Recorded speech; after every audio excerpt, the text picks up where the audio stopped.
Today we're going to talk about Everybody Wants to Rule the World by Tears for Fears, a song that the world almost missed out on. In 1984, composer Roland Orzabal had written the main chord and drum pattern for the song, but viewed it as a throwaway idea that was only developed further when the band needed an additional song to fill out the album. That song, originally titled Everybody Wants to Go to War, was completed and recorded over approximately 2 weeks, depending on which account you read. It was released as a single in March of 1985, eventually reaching number 1 on the US pop charts. The single only made it to number 2 on the British charts, thanks to We Are the World, a song that deserves its own discussion at another time. For right now, let's talk about a few things that make Everybody Wants to Rule the World a classic pop earworm. I'll be upfront with it. I didn't really dig into this song until about 3 years ago, but ever since then it's become one of my favorites. And that goes especially for the main 2-chord riff that gets played throughout the recording.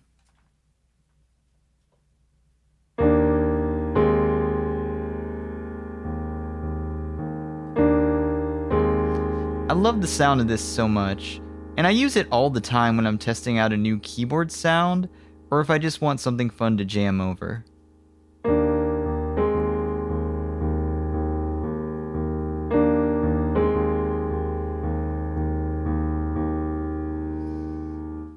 So what makes this so cool? There are several things. First, the chord pattern is lightly syncopated, but leaves tons of space for other things to happen around it. The first chord falls on the downbeat, and the second comes on the 8th note 6th, so 1, 2, 3, 4, 5, 6, of the 12/8 measure. So 1, 2, 3, 4, 5, 6, 1, 2, 3, 4, 5, 6, 1, 2, 3, 4, 5, 6, 1, 2, 3, 4, 5, 6, 1, 2, 3, 4, 5, 6, 1, 2, 3, 4, 5, 6. And then it just holds out and decays away for another measure and a half. That's brilliant. Next, the chords themselves defy easy classification. For starters, both chords are played over a tonic pedal tone, E flat. But neither one of those chords is the tonic triad that we would expect to hear over an E flat. Instead, we have B flat and D, which imply an E flat major 7th chord with a missing 3rd. Then we hear A flat and C, implying an inverted 4 chord, A flat major, over the pedal tone, which functions as the 5th of the inverted chord. We also hear scale degrees 7 and 6 as a 2-note melody of sorts.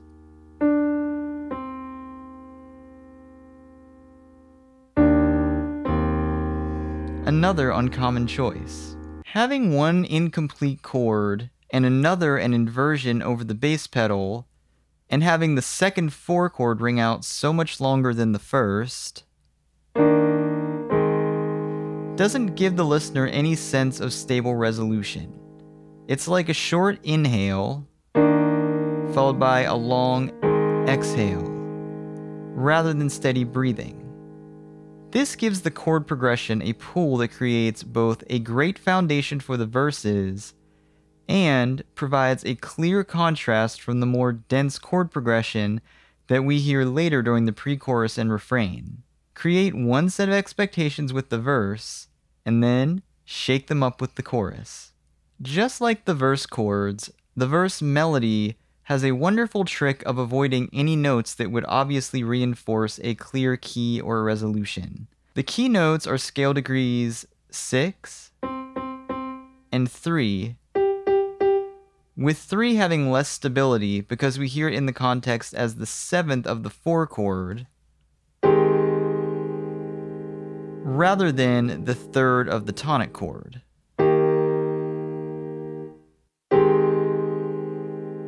Likewise, the 6 in our scale sounds like the 3 of the inverted 4 chord. with the brief uses of scale degree 5 acting as a 2-3 suspension over the return of the 1 chord.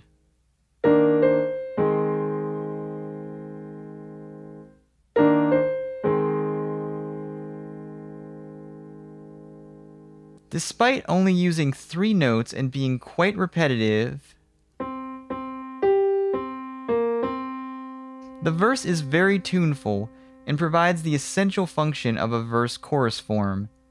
That is, to keep asking unanswered melodic questions that pull us towards the eventual resolution of the chorus.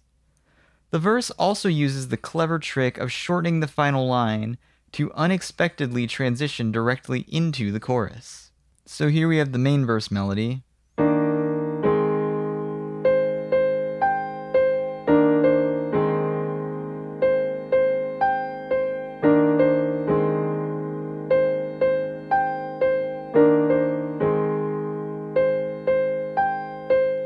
And then at the end there, we have that half.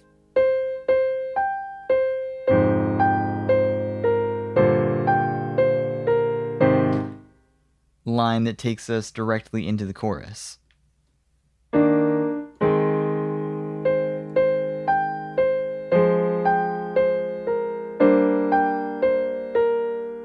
It's great.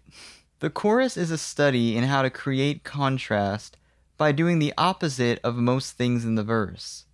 For starters, we have way more chords in the chorus. Minor 2, minor 3, 4, and 5, all falling within our diatonic key. These chords also change with a faster harmonic rhythm than the verse, starting with 1 chord per bar in the first half of the chorus.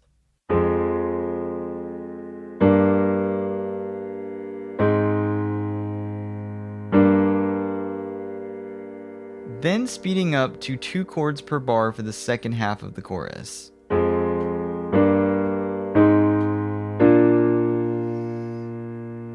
The chord progression is also functional, moving by step from 2 to 4 and back again during the first part of the chorus, a common cyclical progression.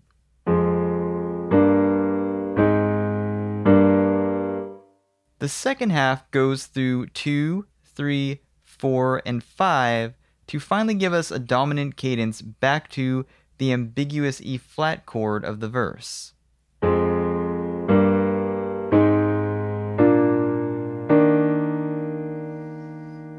Reserving this cadence for the end of each refrain is classic pop songwriting, and it makes the refrain that much more powerful, especially given the harmonically static verses. Let's talk more about the melody. Everybody Wants to Rule the World uses the same melodic motif as the basis for the verses and the chorus, unifying the changing chords and lyrics. The chorus retains the 6-3-6-5 outline from the verse,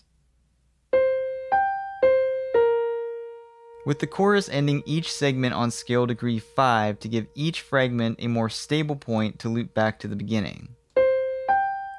5, 6, 3, 6, 5.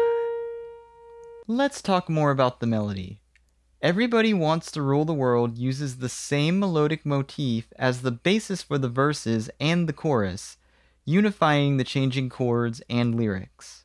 The chorus retains the 6-3-6-5 outline from the verse,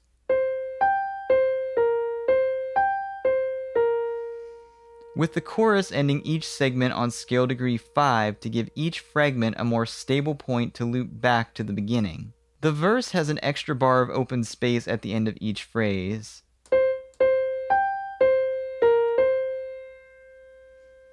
But the more intense choruses have the pattern shortened and condensed so that each repetition lasts 1 bar and has the high note 3 displaced to beat 2 so that the pattern can loop fully every 4 beats.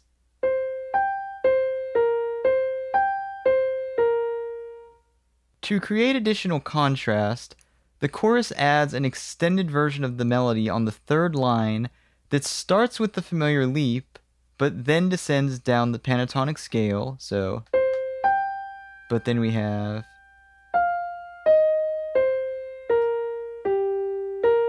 before reversing course to return to 6 for the next repetition.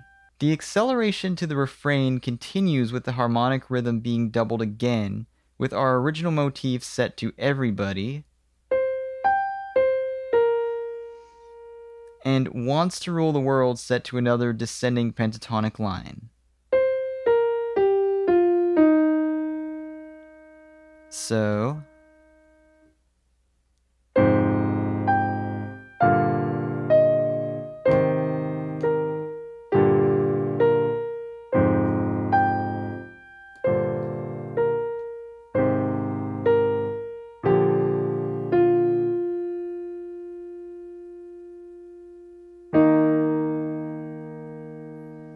we haven't heard the tonic 1 in the melody for the entire song by the end of the first verse and most of the first chorus. There's a reason for this. Tears for Fears have cleverly saved the resolution to the tonic note for the very last word of the refrain, right on beat 1 of the bar, coinciding with the return of the implied tonic chord from our verse progression. This provides the maximum anticipation for the end of each refrain. At the same time, this resolution to the tonic occurring over the main ambiguous chord pair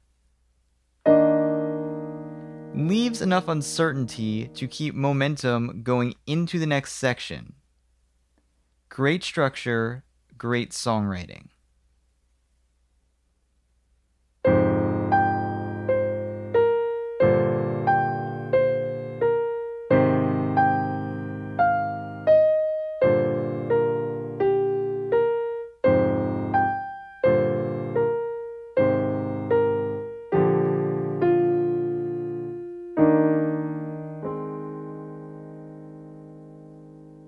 That wraps up the first half of Everybody Wants to Rule the World.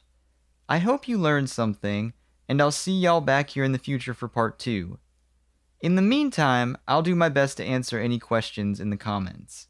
Take care of yourselves, take care of someone else, and have a good day.